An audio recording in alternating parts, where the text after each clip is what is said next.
Hello বন্ধুরা, আজ আমি তোমাদের সামনে নিয়ে এসেছি ভেজ পিজা। প্রথমে একটা মিক্সিং বোলের মধ্যে 1.5 বাটি ময়দা নিলাম। তার মধ্যে সামান্য পরিমাণে চিনি, নুন, বেকিং পাউডার, বেকিং সোডা একসাথে মিশিয়ে নিলাম। তারপরে এর মধ্যে 1 বাটি টক দই দিয়ে ভালো করে মিশিয়ে উষ্ণ গরম জল দিয়ে ময়দাটাকে নরম করে মেখে নিলাম। এবার হাতে সামান্য সাদা তেল নিলাম, মাখিয়ে ময়দার ডোটাকে ঢেকে রাখলাম। এবার একটা ছোট বাটিতে সামান্য পরিমাণে টমেটো কেচাপ নিয়ে এর মধ্যে রসুন, আদা কুচি ও একটু পরিমাণে গুঁড়ো লঙ্কা দিয়ে ভালো করে মাখিয়ে আমি পিজা সস তৈরি করে নিলাম। দেখো বন্ধুরা, ডোটা কি সুন্দর নরম হয়েছে। এবার ডোটাকে ভালো করে মেখে একটা প্লেটের মধ্যে একটুখানি ময়দার গুঁড়ো নিয়ে ডোটাকে ভালো করে মাখিয়ে আমি মাঝখান দিয়ে কেটে দুটো লেচি তৈরি করে নিলাম। একটা ছোট লেচি, একটা বড় লেচি। একটা কড়াইয়ের মধ্যে আমি সামান্য পরিমাণে বালু দিয়ে আমি বালুটাকে গরম করতে বসিয়ে দিলাম। ছোট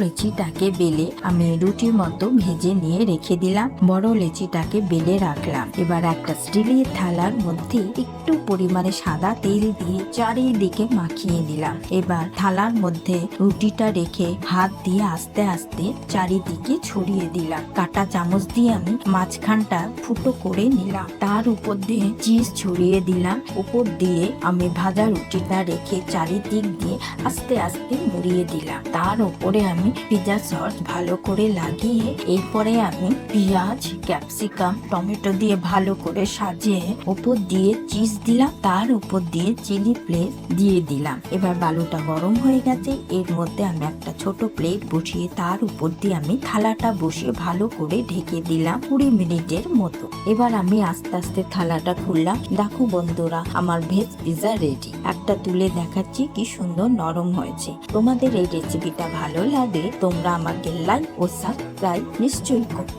থ্যাংক ইউ।